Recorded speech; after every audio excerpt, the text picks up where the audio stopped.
So if you just want to take a moment to briefly introduce yourself first and foremost. Okay. So I am Georgia Michalopoulou, and I am a content creator, but also I work as a personal stylist, among other things. And yes, I mostly am more active on Instagram. All my platforms are Big Fashion Talk. I started a few years ago. Yeah, and I'm loving it. Amazing. So what is your niche as an influencer then, if you have one main thing that you do? The main thing is fashion for women who are a bit older, more than 30, I will say. That is basically my audience. I think that's awesome. And as well, like you said, women over 30, it really helps, making your platforms really inclusive, sort of like a safe space for people. Yeah, that's how I envisioned it. Yeah. Because I felt like we are all on social media, and I don't want people to think that it's only for the younger generation or whatever. We're all there. Exactly. And we don't stop wearing clothes when we are, I don't know, older, or we have children or whatever. We keep wearing them. So why not have fun with them? So that was my main idea then. Exactly. I think as well, if you're not like a teenager, some people can be a bit put off by social media. Do you get what I mean? Like I've spoken to sort of, I say adults, I'm 22, but like older people and I talk about it and they say, oh no, I haven't even tried. Do you get what I mean? But then if they did try, they'd probably find that they could use it. Do you get what I mean? Oh yeah, of course. And like now that my audience has grown, it's definitely like I've seen many women in my age where we interact with, and they're very keen. So they're very interested in fashion. It's just that it wasn't, when we think about like, oh, fashion and social media, we're thinking about only the younger generation, which of course they are keen, and they grew up with this. But there's also another group of women who are very keen and they really like it. So exactly. I'm glad that, yeah. That's great. So what platforms are you active on, and which is your favorite and why, if you have a favorite? Most active, I'm on Instagram. I love Instagram. I know many people hate that it's changed so much, but I still love it. I do whine sometimes. Oh no, not only reels. I remember at the beginning I was very against it. Now I do it all the time. Yeah, you get used to it, don't you? Yes. Yeah. I am basically on all platforms, but yeah, I will have to say Instagram is the main thing. I have started YouTube, which I thoroughly enjoy. So this is my new favorite. Okay. But Up and coming. Instagram is like my wife, husband, and my lover is YouTube. Yeah, that makes sense. I think as well, YouTube takes quite a while, doesn't it? Making longer videos and stuff, whereas Instagram, you can sort of make shorter reels. So again, they all serve different purposes, don't they? Yeah, I think on YouTube, you get the chance to really talk and really show who you are and what you're thinking, what your opinion is. Whilst when you're on Instagram, it's just like a pretty outfit or whatever. Yeah. It's harder. While on YouTube, I can talk for 10 minutes about a topic. Yeah, it's more a highlight reel, isn't it? I find that quite exciting. I don't know if in a year's time if I have the same opinion. But right now is like, my new thing that I play with. Yes, cool. I think most influencers that I talk to do prefer Instagram. So I think there's a bit of everything on there, isn't there? I think that's why everyone likes it. I personally also prefer it to the others. That's very weird because everyone is talking about TikTok. And everyone, you need to be there. And I am, but my heart is not into it, I have to admit. Yeah, and you got to do what you enjoy, haven't you? Yes. Definitely. Like I do it occasionally, but it's not really passionate about it. Yeah, that's fair enough. So how long have you been an influencer for then now? Well, I've been creating content. How long? Could be, I think, seriously, like acting seriously and not just doing it for fun. I think 7-8 years. Oh, wow. Okay. Quite a long time then. Yeah, it is quite a long time. Yeah. So how did you become an influencer within your niche then? How did it come about? How did you get the idea? At the beginning, I was just playing around with Instagram, and because I really enjoy making content, I had already a blog. Oh, okay. So that was going quite well, but it's just things moved on. And I just had the Instagram kind of like the sidelines of my blog. And it kind of grew from there. I think when I start taking like very seriously, okay, now I'm going to create content for this and this and this, and I had the schedule and taking things very seriously, I think that's when it started. But I don't have a specific moment. I think it kind of grew organically whilst I was blogging, so I kind of like moved onto Instagram, I think. Yeah. So do you still do your blog now then, or is it just primarily social media? I do. Oh, cool.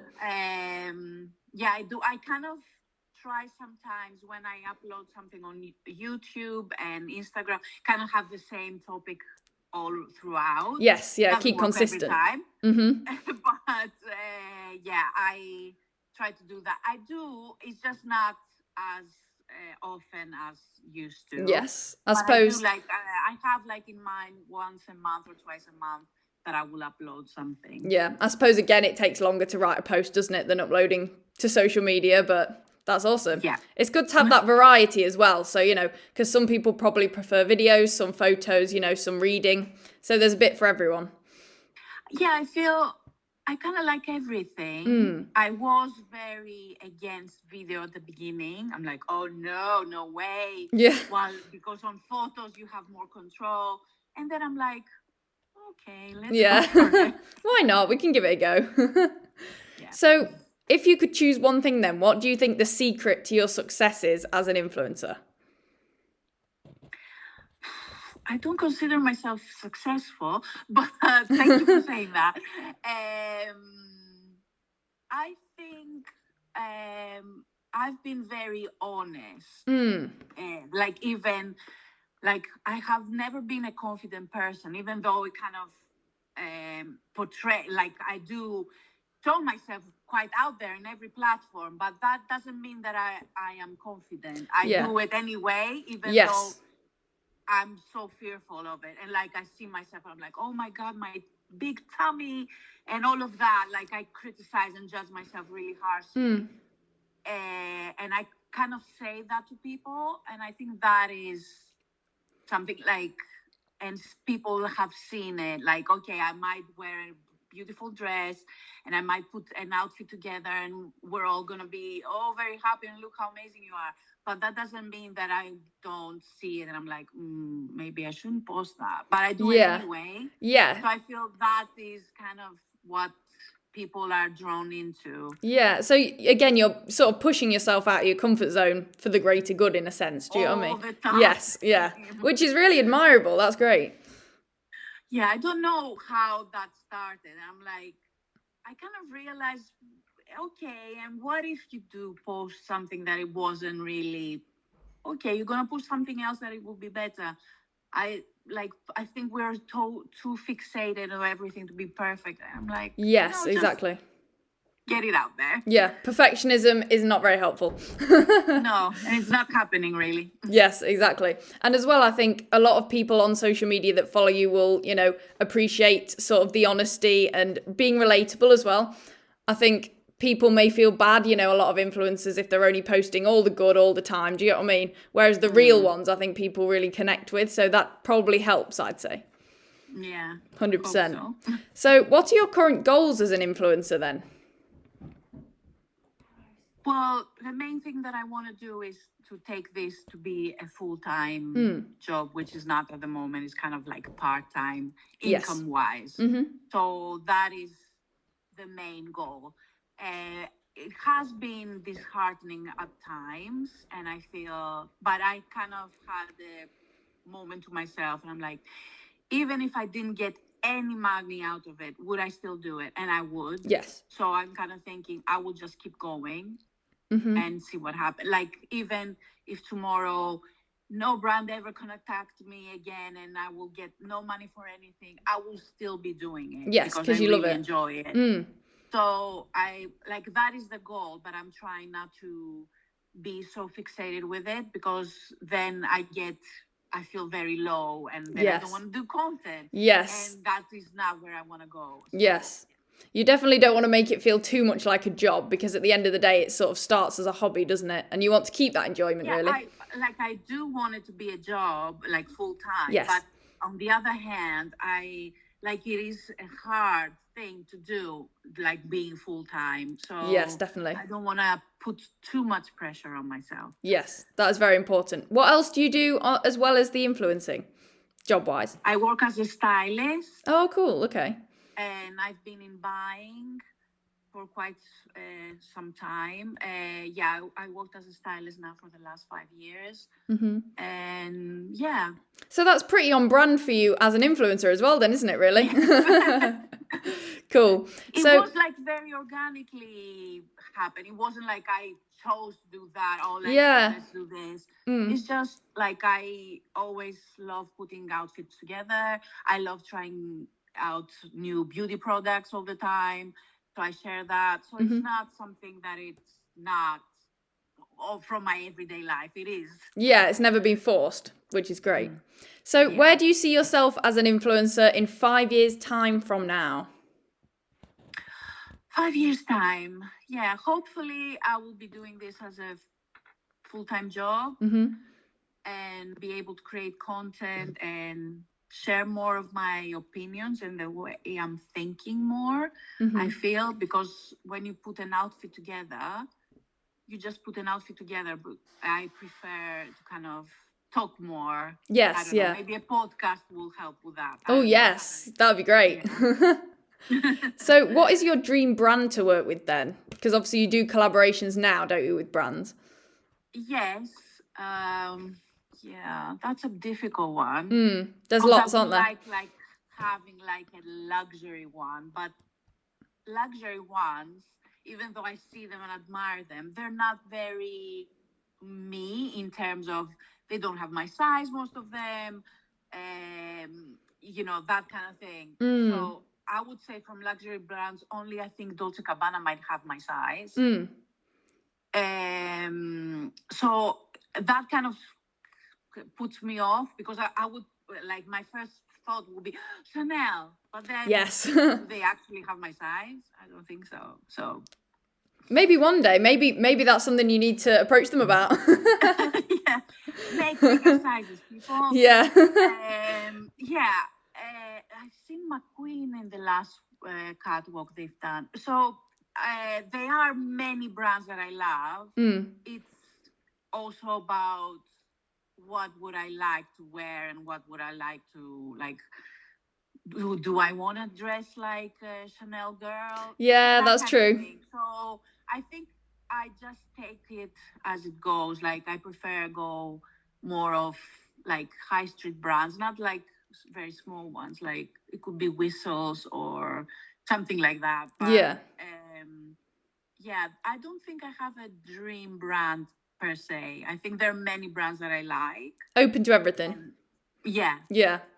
Because they're, especially with fashion, they might have a jacket that I like. Oh my God, this jacket. Or they might have a pair of shoes, another one. So true. They are brands that, like Chanel that I mentioned, that they are, oh my God. But at the end of the day, it has to do with, can I wear this? How is this what I like? That kind of thing. Yeah, because you want to stay true to yourself as well and still feel like yourself. I don't want to just become like all the others that I'm not. Yes, exactly. So do you often take it upon yourself to sort of reach out to brands and ask about collaborations, or do you usually leave them to sort of approach you? Because I know people have different opinions on what they do, but I am terrible of reaching out to brands. Terrible, horrible, awful. Like, because basically it's the same with any job. Like, if you're looking for a job and you're sending your CV, let's say, so you're going to send that 100 people, 10 might reply, 1 deal might be. Yep.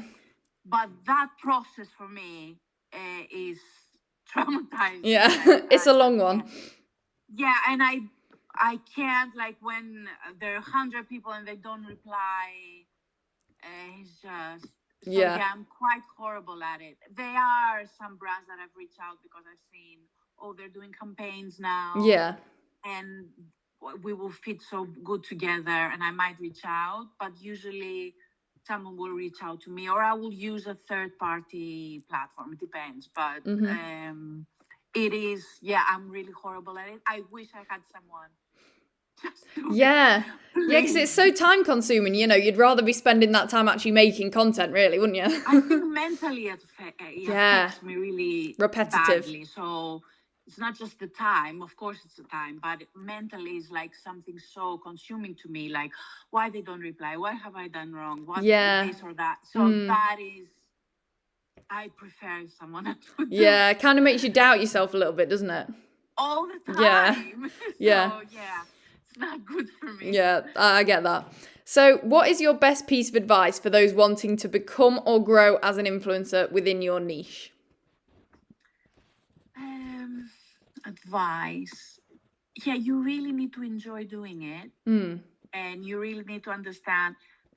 I think people who are outside this industry, they think it's a very simple thing. Okay, you just put outfits together and smile and take a picture, or you do a video.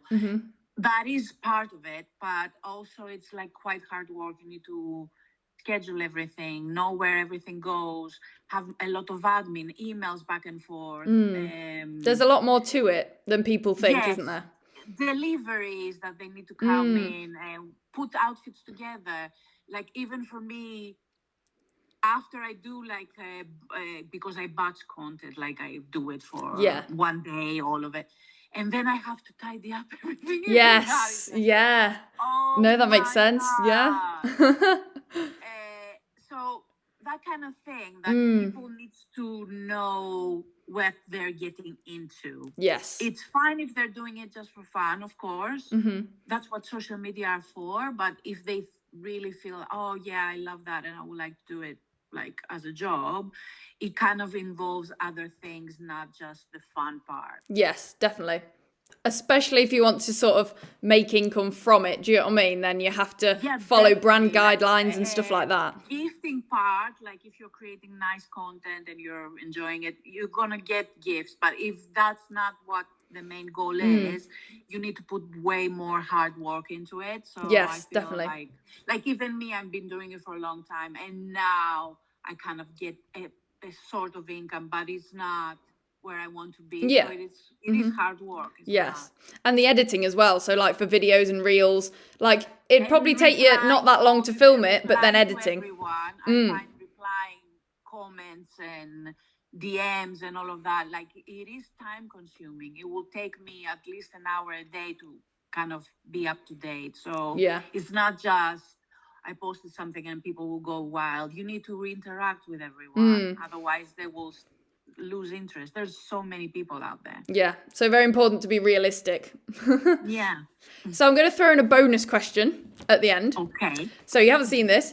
So can you share some insights into your audience demographics and interests? So describe your audience a little bit.